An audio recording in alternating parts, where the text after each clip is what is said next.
কালি নিশাই তেখেতক আটক কৰা হৈছিল বিতৰ্কৰ মাজত সোমাই পৰিছিল শংকৰজ্যোতি বৰুৱা দীৰ্ঘ সময় জেৰাৰ অন্তত তেখেতক কিছু সময় পূৰ্বে গ্ৰেপ্তাৰ কৰিছে দুলীয়াজান আৰক্ষীয়ে কেইবাটাও ধাৰা এই শংকৰজ্যোতি বৰুৱাৰ বিৰুদ্ধে গোচৰ ৰুজু কৰা হৈছে এটা পেট্ৰল পাম্পত মাৰপিটৰ ঘটনাক কেন্দ্ৰ কৰি প্ৰথমে কালিৰ দিনটোত এজন শংকৰজ্যোতি বৰুৱাক দুলীয়াজান আৰক্ষী থানালৈ মাতি পঠোৱা হৈছিল তাৰ পৰাই তেওঁক স্বাস্থ্য পৰীক্ষা কৰাবলৈ ডিব্ৰুগড়লৈ লৈ অনা হৈছিল আৰু ডিব্ৰুগড় থানাতে তেওঁক উৰে নিশা ৰখা হৈছিল গোটেই নিশা এজন শংকৰজ্যোতি বৰুৱাক জেৰা চলোৱা হ'ল ডিব্ৰুগড় আৰক্ষীয়ে বহুত কথা এতিয়ালৈকে সাংবাদিকক কোৱা নাই আৰু কালিৰ দিনটোত সাংবাদিকক তেওঁলোকে ভিজুৱেল লোৱাৰ ক্ষেত্ৰতো বা মন্তব্য গ্ৰহণ কৰাৰ ক্ষেত্ৰতো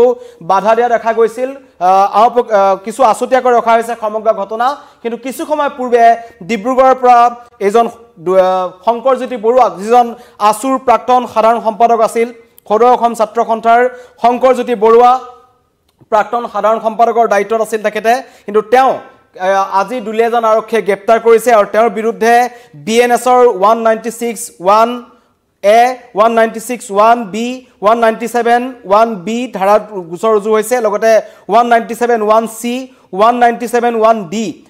352/353(1)B ধাৰাত গোচৰ ৰুজু হৈছে লগতে 352(1)C 352(2)ত তেওঁৰ বিৰুদ্ধে আৰোপ কৰা হৈছে কেতবোৰ ধাৰা বলপূৰ্বকভাৱে পেট্ৰল পাম্প দখল কৰাৰ অভিযোগ এজন শংকৰজ্যোতি বৰুৱাৰ বিৰুদ্ধে আৰু দুলীয়াজান থানাত 90/25 নম্বৰত শংকৰজ্যোতি বৰুৱাৰ বিৰুদ্ধে গোচৰ ৰুজু হৈছে এই মুহূৰ্তত এটা ডাঙৰ খবৰ জনাইছো কালিৰ পৰা ছ'চিয়েল মিডিয়াত কিছু দৃশ্যাংশ ভাইৰেল হৈ আছিল এটা মাৰপিটৰ ঘটনা সংঘটিত হৈছিল দুলীয়াজানৰ এটা পেট্ৰল পাম্পত য'ত দুটা ফৈদৰ মাজত সংঘাত লগা দেখা গৈছিল হিন্দীভাষী একাংশ লোক আৰু একাংশ স্থানীয় যুৱক য'ত ভিডিঅ'টোত স্পষ্টভাৱে দেখা গৈছিল তাত উপস্থিত আছিল শংকৰজ্যোতি বৰুৱা আৰু এই ঘটনা ভাইৰেল হোৱাৰ পিছতেই কিছু সময়ৰ পিছতেই তেখেতক দুলীয়াজান আৰক্ষীয়ে মাতি পঠাইছিল সোধা পোছাৰ বাবে প্ৰথমতেই কালি গ্ৰেপ্তাৰ বুলি ওলাইছিল কিন্তু শংকৰজ্যোতি বৰুৱাই নিজেই ছ'চিয়েল মিডিয়াত এই কথা লিখিছিল যে মোক গ্ৰেপ্তাৰ কৰা হোৱা নাই মোক সোধা পোছাৰ বাবেহে আটক কৰা হৈছে বুলি তেওঁ কৈছিল আৰু এটা কথা জনোৱা হৈছিল যে তেওঁ সেই ঘটনাত প্ৰত্যক্ষভাৱে জড়িত নাই তেওঁ তাত বুজাবলৈহে তালৈ গৈছিল বুলি শংকৰজ্যোতি বৰুৱাই নিজে ছ'চিয়েল মিডিয়াত লিখিছিল আৰু কোৱা হৈছিল যে তেওঁ কোনো ধৰণৰ মাৰপিটৰ ঘটনাত তেওঁ জড়িত নাছিল কিন্তু আজি কালি নিশাৰ পৰা তেখেতক জেৰা চলোৱা হ'ল তেখেতক আটক কৰি ৰখা হৈছিল গ্ৰেপ্তাৰ কৰা হোৱা নাছিল কিন্তু কিছু সময় পূৰ্বে প্ৰায় 15-20 মিনিটমান পূৰ্বে তেখেতক গ্ৰেপ্তাৰ কৰা হৈছে শংকৰজ্যোতি বৰুৱাক যিজনক আসুৰ পৰা অব্যাহতি দিয়া হৈছিল এটা বিতৰ্কৰ পাছত কিন্তু সেইজন শংকৰজ্যোতি বৰুৱা এতিয়া গ্ৰেপ্তাৰ হৈছে দুলীয়াজান আৰক্ষীৰ হাতত দুলীয়াজানৰ যেহেতু যুৱক দুলীয়াজানত তেওঁ থাকিছিল আৰু কালিৰ দিনটোত যিটো ভিডিঅ' ভাইৰেল হৈছে দিনৰ ভাগত এটা ঘটনা সংঘটিত হৈছিল এটা পেট্ৰল পাম্পত অবৈধভাৱে একাংশ লোক সোমাই গৈছিল য'ত মাৰপিট কৰাৰ দৃশ্য প্ৰত্যক্ষ কৰা হৈছিল আৰু এগৰাকী মহিলাৰ সৈতে তৰ্কাতৰ্কিত লিপ্ত হৈছিল একাংশ যুৱকৰ দল সেই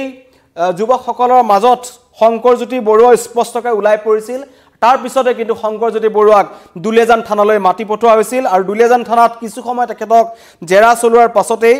তেখেতক ডিব্ৰুগড়লৈ স্বাস্থ্য পৰীক্ষাৰ বাবে লৈ অনা হৈছিল আৰু স্বাস্থ্য পৰীক্ষাৰ পাছত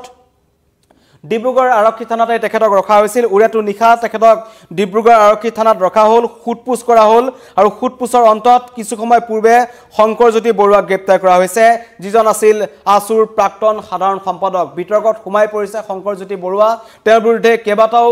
ধাৰা ইতিমধ্যে ৰুজু কৰা হৈছে সেইকেইটা বিএনএছৰ ধাৰা 196(1) 196(B) 197(D)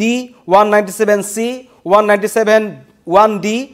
352/353(1) এইকেইটা ধাৰা শংকৰজ্যোতি বৰুৱাৰ বিৰুদ্ধে আছে আৰু তেওঁৰ বিৰুদ্ধে 90/25 নম্বৰত গোচৰ ৰুজু হৈছে দুলীয়াজান থানাত সমগ্ৰ ঘটনাৰ তদন্ত কৰিব দুলীয়াজান আৰক্ষীয়ে সেই পেট্ৰল ডিপুটোত প্ৰকৃততে কি হৈছিল পেট্ৰল ডিপুৰ গৰাকীৰ গুৰুতৰ অভিযোগ তেওঁলোকে পেট্ৰল ডিপুটো দখল কৰিবলৈ গৈছিল দখল কৰিবলৈ যোৱাৰ অভিযোগ উত্থাপন হৈছে ধনৰ লেনদেনৰ অভিযোগ উত্থাপন হৈছে কেতবোৰ গুৰুতৰ অভিযোগ এজন আসুৰ প্ৰাক্তন সাধাৰণ সম্পাদক শংকৰজ্যোতি বৰুৱাৰ বিৰুদ্ধে আৰু যিকেইজন যুৱক তালৈ গৈছিল 8-9 জনীয়া এটা দল দেখা গৈছে সেই যুৱকৰ দলটো শংকৰজ্যোতি বৰুৱাৰ নেতৃত্বত যোৱা বুলি অভিযোগ আনিছে এই পেট্ৰল পাম্পৰ গৰাকীয়ে যেটো ভিডিঅ' ভাইৰেল হৈছিল ভিডিঅ'টো স্পষ্টভাৱে ওলাই পৰিছে এগৰাকী মহিলাৰ সৈতে কথাৰ তৰ্কাতৰ্কি হৈছিল একাংশ যুৱকে ভয় ভাবুকি প্ৰদান কৰিছিল এজন যুৱকক বাহিৰলৈ আনি পেলাই মাৰপিট কৰাৰ দৃশ্য সেই ভিডিঅ'টোত স্পষ্টকৈ দেখা পোৱা গৈছে কিন্তু শংকৰজ্যোতি বৰুৱাৰ ফালৰ পৰা এটা স্পষ্টীকৰণ দিয়া হৈছিল কালিৰ তাৰিখত তেওঁ কৈছিল যে দুটা বিহাৰী সম্প্ৰদায়ৰ লোকৰ মাজত এই মাৰপিটখন হৈছিল আৰু তেওঁ তাত বুজাবলৈ তালৈ গৈছিল কাজিয়াখন ভাঙিবলৈ গৈছিল কিন্তু তেওঁ তাত কাজিয়া কৰাৰ লক্ষ্যৰে যোৱা নাছিল কিন্তু তাৰ পাছতো এজন শংকৰজ্যোতি বৰুৱাক কালি মাটি পঠোৱা হৈছিল ডিব্ৰুগড় দুলীয়াজান আৰক্ষী থানালৈ তাৰ পিছতে তেখেতক বাহিৰে বাহিৰে ডিব্ৰুগড়লৈ লৈ অনা হৈছিল সন্ধিয়া সময়ত আৰু সন্ধিয়াৰ পৰা আজি দুপৰীয়া ভাগলৈ তেখেতক ডিব্ৰুগড় থানাতে ৰখা হ'ল জেৰাৰ অন্তত দীৰ্ঘ সময় জেৰাৰ অন্তত অৱশেষত শংকৰজ্যোতি বৰুৱাক গ্ৰেপ্তাৰ কৰা হ'ল যিজন শংকৰজ্যোতি বৰুৱা এটা সময়ত আসুৰ এজন অন্যতম গুৰুত্বপূৰ্ণ নেতা আছিল কিন্তু আসুৰ মজিয়াৰ পৰাও তেখেতে এটা বিতৰ্কৰ পাছতেই অব্যাহতি ল'বলৈ বাধ্য হৈছিল তাৰ পিছত তেখেতে দুলীয়াজানৰ বিভিন্ন সামাজিক কাম কাজত লিপ্ত হৈ পৰিছিল আমি দুলীয়াজানৰ যিখন কেন্দ্ৰীয় ৰঙালী বিহু সন্মিলন আছে তাতো তেখেতক উত্তৰপুতভাৱে জড়িত থকা দেখা পাইছিলোঁ কিন্তু তাৰ পাছতো এবাৰ এটা নতুন বিতৰ্কত সোমাই পৰিছে এজন শংকৰজ্যোতি বৰুৱা এবাৰ তেওঁৰ বিৰুদ্ধে এটা পেট্ৰল পাম্প দখল কৰিবলৈ যোৱাৰ গুৰুতৰ অভিযোগ উত্থাপন হৈছে আসু নেতা একাংশ আসুৰ যিসকল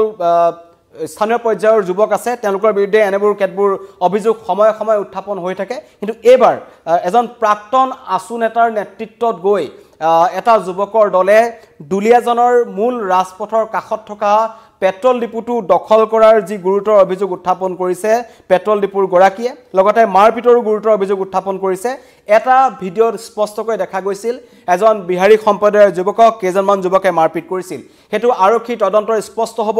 মাৰপিট কৰা যুৱককেইজন শংকৰজ্যোতি বৰুৱাৰ লগত গৈছিল নে নাই যোৱা নে সমগ্ৰ ঘটনাত শংকৰজ্যোতি বৰুৱা কেনেকৈ উত্তৰপুতভাৱে জড়িত আছে নে অপ্ৰক্ৰিয়া কৰি জড়িত আছে নে তেওঁ তালৈ যুৱকসকলক পঠাই দিছিল সেই সমূহ তদন্ত আৰক্ষীয়ে কৰিব এতিয়া ডিব্ৰুগড়ৰ পৰা তেখেতক আদালতলৈ নিয়া হৈছে ডিব্ৰুগড় থানাৰ পৰা দুলীয়াজান আৰক্ষীয়ে তেখেতক আদালতলৈ লৈ গৈছে আদালতত হাজিৰ কৰা হ'ব আদালতত হাজিৰ কৰাৰ পিছত হয়তো আজি তেখেতক পুনৰ আৰক্ষীয়ে নিজৰ জিম্মাত বিচাৰিব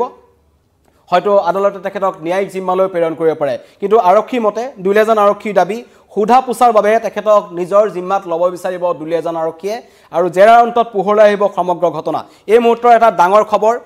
শংকৰজ্যোতি বৰুৱা যিজনক সকলোৱে আসুৰ নেতৃত্বত থাকোঁতে তেখেতক চিনি পাইছিল কিন্তু আসুৰ পৰা তেখেতে অব্যাহতি ল'বলৈ বাধ্য হৈছিল তাৰ পিছত তেখেতে অসমৰ সাধাৰণ ৰাইজৰ লগত বা যি স্থানীয় যুৱক যিহেতু দুলীয়াজানৰ স্থানীয় সমস্যাসমূহ সমাধানৰ ক্ষেত্ৰত তেখেতে আগবাঢ়ি থাকিম বুলি মন্তব্য কৰিছিল কিন্তু তাৰ মাজতেই এটা নতুন বিপদ এবাৰ শংকৰজ্যোতি বৰুৱাৰ সন্মুখত তেখেতক গ্ৰেপ্তাৰ কৰা হৈছে আৰু এবাৰ তেওঁৰ বিৰুদ্ধে কিন্তু পেট্ৰল পাম্প দখল কৰাৰ গুৰুতৰ অভিযোগ উত্থাপন হৈছে দীৰ্ঘ সময় জেৰা চলোৱা হৈছিল আৰু এই সময়ছোৱাত সাংবাদিকসকলক বাতৰি সংগ্ৰহ বা ভিজুৱেল লোৱাৰ ক্ষেত্ৰত বা বাতৰি এই ঘটনাটোৰ সমগ্ৰ কিমান আগবাঢ়িছে এই ক্ষেত্ৰত ডিব্ৰুগড় আৰক্ষীয়ে কোনো ধৰণৰ ঘটনা জনোৱা নাছিল তাৰ পৰিৱৰ্তে একাংশ ভিডিঅ' জাৰ্নেলিষ্টক ডিব্ৰুগড় থানাৰ চৌহদৰ পৰা উলিয়াই দিয়াহে দেখা গৈছিল সাংবাদিকৰ আৰক্ষীৰ ফালৰ পৰা গতিকে এই ক্ষেত্ৰত এতিয়া আৰক্ষীয়ে কেনেধৰণৰ ব্যৱস্থা গ্ৰহণ কৰে সেয়া হ'ব লক্ষণীয় কিন্তু এই মুহূৰ্তৰ এটা ডাঙৰ খবৰ জনাইছোঁ 90/25 নম্বৰত দুলীয়াজান থানা যোনটো গোচৰ ৰুজু হৈছিল সেই গোচৰৰ ভিত্তিত এজন শংকৰজ্যোতি বৰুৱাক ইতিমধ্যে দুলীয়াজান আৰক্ষীয়ে গ্ৰেপ্তাৰ কৰিছে কালিৰ পৰাই চৰ্চা চলি আছিল কিছু কালি ৰাতিৰ ভাগতেই তেখেতক গ্ৰেপ্তাৰ কৰা হৈছে বুলি এটা খবৰ ওলাইছিল এটা সূত্ৰৰ ফালৰ পৰা কিন্তু পিছত আৰক্ষীৰ ফালৰ পৰা স্পষ্টীকৰণ দিয়া হ'ল যে তেখেতক ৰাতি গ্ৰেপ্তাৰ কৰা হোৱা নাছিল তেখেতক সোধা পোছাৰ বাবে ৰাখি থোৱা হৈছিল ডিব্ৰুগড় থানাত উৰে নিশা তেখেতক সোধা পোছা কৰাৰ অন্তত আজি দিনৰ ভাগত কেইবাজনো জ্যেষ্ঠ ডিব্ৰুগড় আৰক্ষীৰ শীৰ্ষ বিষয়া ডিব্ৰুগড় থানাত উপস্থিত হৈছিল লগতে দুলীয়াজান থানাৰ পৰাও কেইবাজনো শীৰ্ষ বিষয়াত ডিব্ৰুগড় থানাত উপস্থিত হৈছিল আৰু তেওঁলোকে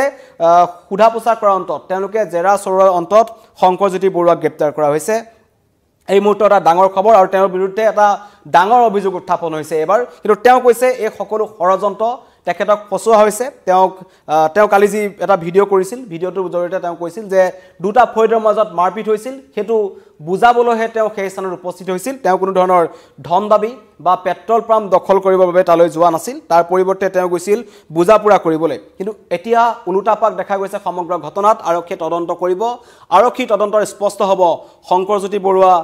সেই ঘটনাত জড়িত আছিল নে শংকৰজ্যোতি বৰুৱাক এই সমগ্ৰ ঘটনালৈ ঠেলি দিয়া হৈছে কিন্তু আৰক্ষীয়ে স্পষ্টভাৱে কৈছে তেওঁৰ বিৰুদ্ধে কিন্তু কেইবাটাও প্ৰায় 9টাকৈ ধাৰা তেওঁৰ বিৰুদ্ধে গোচৰ ৰুজু হৈছে গোচৰ নম্বৰ 90/25 এতিয়া তেখেতক আদালতলৈ লৈ যোৱা হৈছে তাৰ পিছতে আদালতৰ পৰা গম পোৱা যাব আদালতে তেখেতক ন্যায়িক জিম্মালৈ প্ৰেৰণ কৰে নে আৰক্ষীৰ জিম্মালৈ প্ৰেৰণ কৰে কিন্তু দুলীয়াজান আৰক্ষীয়ে বাৰে বাৰে এটা কথা কৈছে দুলীয়াজান আৰক্ষীৰ মতে তেখেতক জিম্মাত ল'ব দুলীয়াজান আৰক্ষীয়ে আৰক্ষীৰ জিম্মাত তেখেতক জেৰা পুনৰ চলোৱা হ'ব আৰু সেই যি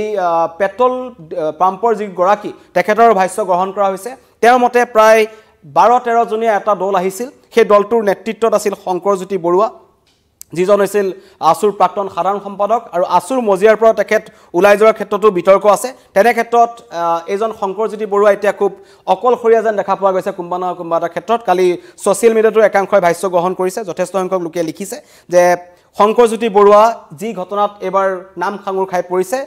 তেখেত বিপদত পৰিছে তেখেতৰ বিপদ নিশ্চিত কাৰণ ভিডিঅ'টোত তেখেত স্পষ্টকৈ ওলাই পৰিছিল আৰু তেওঁৰ মতে সেই ভিডিঅ'টোত তেওঁ বুজা পুৰা কৰিবলৈ গৈছিল কিন্তু ধাৰা তেওঁৰ বিৰুদ্ধে লাগিছে গোচৰ ৰুজু হৈছে আৰু তেওঁৰ 90/25 যি নম্বৰ ৰুজু গোচৰ আছিল সেই গোচৰৰ ভিত্তিত দুলীয়াজান আৰক্ষীয়ে গ্ৰেপ্তাৰ কৰি আদালতলৈ লৈ গৈছে কিছু সময় পিছতেই আদালতৰ পৰা তেখেতক ন্যায়িক জিম্মালৈ প্ৰেৰণ কৰে নে আৰক্ষী জিম্মালৈ প্ৰেৰণ কৰে সেয়া হ'ব লক্ষণীয় ধন্যবাদ